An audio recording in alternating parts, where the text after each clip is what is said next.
Vote का अधिकार बहुत महत्वपूर्ण अधिकार है। यदि उसको हम सही तरीके से इस्तेमाल नहीं करेंगे, उसको जात बिरादरी, धर्म या अन्य सामाजिक परिस्थितियां या फिर किसी लालच के आधार पर हम गलत तरीके से इस्तेमाल कर देंगे या उसको बेच देंगे,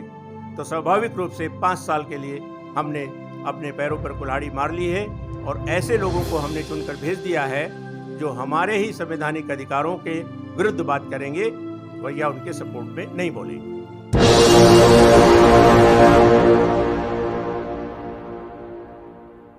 हम प्राय कॉलेजियम सिस्टम में जो व्यवस्था दी गई है वो ऐसी नहीं है जो किसी भी प्रकार से हमारा संख्यात्मक भागीदारी को सुनिश्चित कर सके। कश्यप साहब ने एक प्राइवेट बिल तैयार किया है, मैं सरसरी देखा है अभी, और बहुत अच्छी सोच है कि उस सोच को हम विकसित करें यदि हमको न्यायपालिका में और कार्यपालिका में अपना स्थान चाहिए। हम किस प्रकार से अपने अधिकारों को प्राप्त करें। हमारे जनप्रतिनिधि जितने चुनकर जा रहे हैं, क्या वो हमारे संवैधानिक अधिकारों की रक्षा कर रहे हैं, इस पर भी ध्यान दें। भले ही हमारे जनप्रतिनिधियों के ऊपर पार्टी का संविधान दल बदल विधेयक के रूप में एक तलवार की तरह लटका रहता है और वो एक सुर में न बोलकर केवल सामंतवादी व्यवस्था, यानी जो पार्टी में एक व्यक्ति उसका मुखिया है जो वो कह रहा है उसकी हाँ में हाँ मिलाते हैं, इस पर भी ध्यान देना होगा। हमें ऐसे प्रतिनिधि चुनकर भेजने चाहिए जो अपनी बात कहने में डरे नहीं, भले ही उनकी विधायक की जो स्थिति है या उनकी सांसद की जो स्थिति है उस पर कोई आंच आए, लेकिन बोलने की स्वतंत्रता जब उसको है तो उसको बोलना चाहिए और इकट्ठे होकर बोलना चाहिए। तो कोई सूरत नहीं है कि पार्टी में उसकी बात न मानी जाए। परंतु आप देखते हैं कि हमारे प्रतिनिधि वहाँ चुनकर जाते हैं और वो अपनी बात उस तरह से नहीं कह पाते जिस तरह से वो हमको हमारा वोट ले जाकर या हमको आश्वासन देकर वहाँ जाते हैं।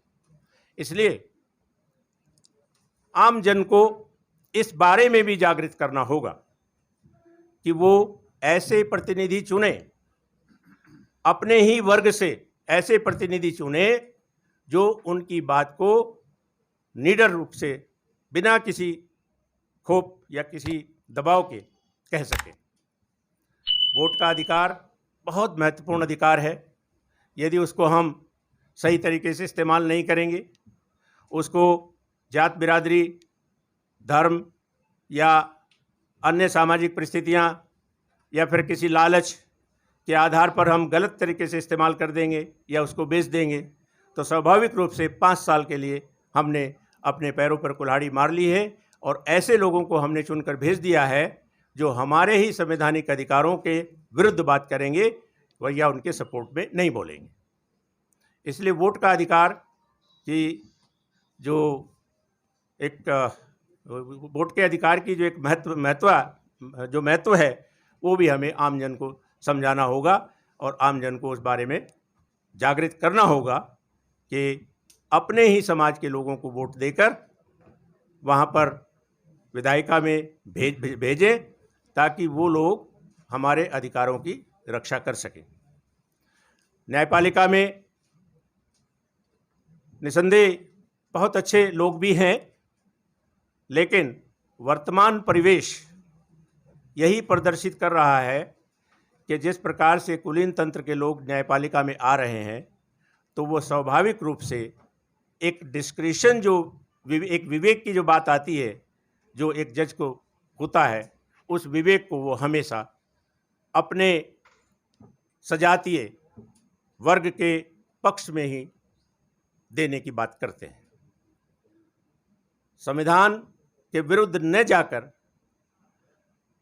एक विवेक को इस्तेमाल करते हुए कुछ ऐसी बातें कर दी जाती हैं जो हमारे अधिकारों को नष्ट करती हैं या उनको कम करती हैं। अभी पिछले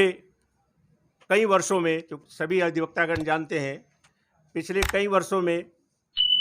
पिछड़ी जातियों के मेरिटोरियस बच्चों को टॉपर होने के बाद भी जनरल क्लासेज में, जनरल सीटों पर स्थान नहीं दिया गया। कितनी बार ऐसा हुआ, किस जजमेंट से हुआ, क्यों किया गया, कितने वर्ष लग गए, और यदि वो चीज़ जो अब हुई है कि नहीं उनको जनरल क्लास में स्थान दिया जाएगा, वो तब भी होती, तो इतने वर्षों में जो नुकसान पिछड़ा वर्ग उठा चुका है, उसकी भरपाई कहाँ से होगी? कोई बैकलॉग आज तक पूरा नहीं हुआ है, इसकी आवाज़ उठानी होगी, और ये आवाज़ न्यायपालिका के उन लोगों के कानों तक चली जानी चाहिए जो लोग नहीं चाहते कि पिछड़ी जातियों को आगे बढ़ने का मौका दिया जाए, या आगे बढ़ने से, या उनको किसी भी प्रकार से आगे बढ़ना दिया जाए। आप सभी लोग कानून के जानकार हैं। हम कानून पढ़ते हैं, जहाँ देखते हैं कि जज ने यहाँ अपना विवेक इस्तेमाल करते हुए कुछ बेईमानी की है, तो हम कुछ करने की स्थिति में नहीं होते हैं। कारण बहुमत का निर्णय होता है, डिवीजन बेंच हो या फुल बेंच हो, बहुमत के निर्णय में हम कुछ कर नहीं सकते। परंतु जब हमारे वर्ग के लोग न्यायपालिका में संख्यात्मक भागीदारी के रूप में होंगे, तो स्वाभाविक रूप से हम करने की स्थिति में होंगे। इसलिए ज़्यादा से ज़्यादा लोग पढ़ लिख कर न्यायपालिका में जाएं, ज़्यादा से ज़्यादा लोग पढ़ लिख कर कार्यपालिका के लिए तैयार हों, वहाँ तक जाएं जहाँ पर नीति निर्धारित होती हैं, और ज़्यादा से ज़्यादा लोग विधायिका में ऐसे भेजे जाएं जो कम से कम आपकी बात सुन सकें और पढ़े लिखे हों और कानून समझते हों। जब आदमी को, जिस व्यक्ति को कानून बनाने का अधिकार दिया गया है, विधायिका कानून बनाती है, और वह व्यक्ति कानून की भाषा नहीं समझता है, वो कानून जानता ही नहीं है, तो विधायिका में वो आपके हित की बात कैसे करेगा? न्यायपालिका में उस कानून की व्याख्या होती है, तो वो सब पार्टी बेस होता है। पार्टी के मुखिया जो चाहते हैं, जिस प्रकार की रणनीति वो बनाना चाहते हैं किसी भी कानून को पास कराने के लिए, वो बना लेते हैं, और हमारे विधायक या हमारे सांसद उसी पार्टी के होने के नाते पार्टी के विरुद्ध न जाने की डर से या दल बदल विरोधी कानून के डर से अपनी बात कहने में सफल नहीं हो पाते हैं। तो ये चीज़ें कुछ ऐसी हैं जिन पर हमें ध्यान देना होगा। न्यायपालिका और लोकतंत्र, न्यायपालिका लोकतंत्र स्थापित करने में सक्षम हो सकती है और होनी चाहिए। इसलिए कॉलेजियम सिस्टम खत्म होना चाहिए, और जो सिस्टम पहले से था वही होना चाहिए, और संख्यात्मक भागीदारी सुनिश्चित की जानी चाहिए। इन्हीं मुद्दों पर हम बात करते हुए अपने मुहिम को आगे बढ़ाते रहें। मैं बहुत ज़्यादा न कहते हुए बस इतना ही कहना चाहूँगा कि जजेज लोग को ज़्यादा बोल नहीं पाते हैं, सुनते ज़्यादा हैं, इसलिए मैं अपनी बात इसी बात पर समाप्त करता हूँ कि हम सबको एकत्रित होकर अपनी आवाज़ उठानी चाहिए और एक सुर में बोलना चाहिए। अभी एक मुहिम सोशल रिवॉल्यूशन अलायंस का चला है, जिसमें सामाजिक न्याय पर कार्य करने वाले जितने भी संगठन हैं उनको एकत्रित करने का प्रयास हम लोग कर रहे हैं, और सब लोग एकत्रित होकर सामाजिक न्याय की बात करें। इस मुहिम को हम आगे बढ़ाएंगे, और वो संगठन जो उसके सदस्य होंगे वो अपने संगठन का